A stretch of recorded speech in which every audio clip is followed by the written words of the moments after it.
So what my son was trying to show you today is something I've come across way too many times. And that's somebody who's just at the end of the length of their hose and they just need that extra inch or two and they rip it off their wall. That has the potential to rip the hose bib off your wall and affect the plumbing going into your home.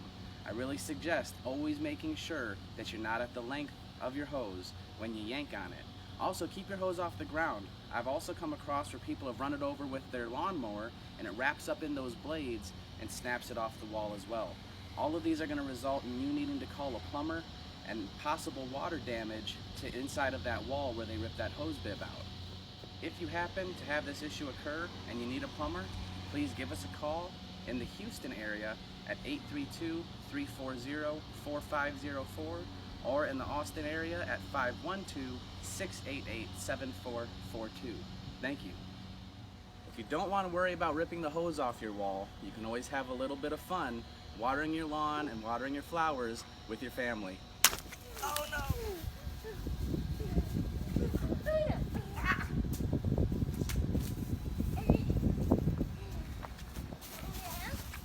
Yeah.